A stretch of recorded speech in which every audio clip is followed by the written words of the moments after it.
माँ बाप की सेवा दिल छू लेने वाली हिंदी कहानी। गांव के पनघट पर चार औरतें पानी भरने आईं। पानी भरते भरते वे एक दूसरे से बातें करने लगीं।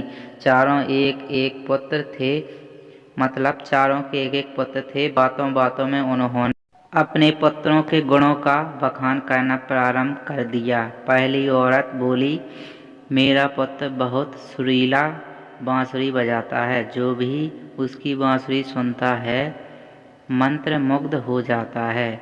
मैं ऐसा गुणवान पुत्र पाकर बहुत प्रसन्न हूँ। दूसरी औरत बोली, मेरा पुत्र बहुत बड़ा पहलवान है। इस गांव में ही नहीं बल्कि दूर दूर के गांव में उसकी बहादुरी का डंका बजता है। ऐसा गुणवान पुत्र भगवान सबको दे। तीसरी औरत कहाँ पीछे रहती, वह बोली, मेरा पुत्र कुशाग्र बुद्धि है, उससे अधिक बुद्धिमान इस पूरे गांव में नहीं है। लोग अपनी समस्याएं लेकर उसके पास आते हैं। मैं ऐसा पुत्र पाकर धन्य हो गई। चौथी औरत ने सबकी बातें सुनी लेकिन कहा कुछ भी नहीं।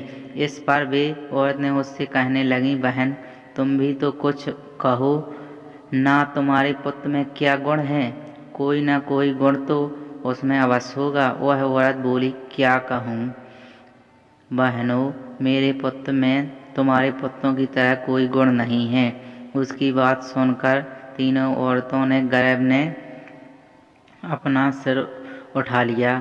कुछ देर में सबने पानी भर लिया और वापस जाने के लिए अपना अपना घड़ा उठाने लगीं। उसी समय पहली औरत का पुत्र हाथ में बांसुरी लिए वहाँ से गुजरा। उसने देखा कि उसकी माँ पानी से भरा घड़ा नहीं उठा पा रही है, किंतु वह यह अनदेखा कर बांसुरी बजाते हुए वहाँ से चला गया।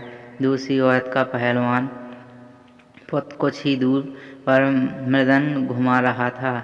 उसकी माँ कुएं से घड़ा उठाकर जैसे ही उतरी, उसका पैर फिसल गया। किसी प्रकार वह संभल गई, किंतु पहलवान पुत्र अपनी माँ को नजर उठाकर देखने के बाद भी उसके पास नहीं आया और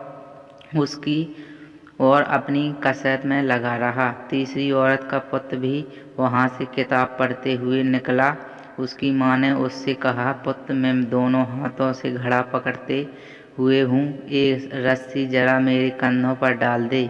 लेकिन वह अपनी माँ की बात अनसुनी कर वहाँ से चला गया।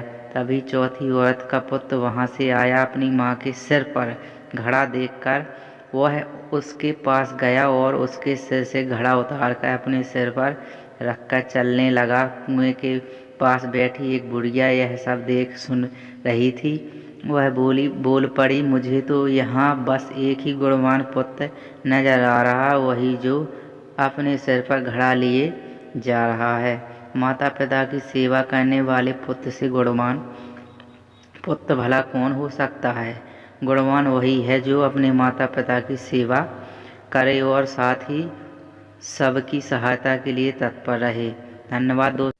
आपको ये वीडियो कैसी लगी, अच्छी लगी हो तो लाइक जरूर कर देना और अपने दोस्तों को शेयर जरूर कर देना। और चैनल को आपने अभी तक हमारे को सब्सक्राइब नहीं किया हो तो सब्सक्राइब जरूर कर लेना और साथ में बेल आइकन आल पर प्रेस जरूर कर लेना, ताकि आने वाली इसी तरह की हर वीडियो की नोटिफिकेशन आप तक सबसे पहले पहुँचे। दोस्तों वीडियो देखने के लिए धन्यवाद। मिलते हैं इसी तरह की अगली नई कहानी में। धन्यवाद। जय हिंद।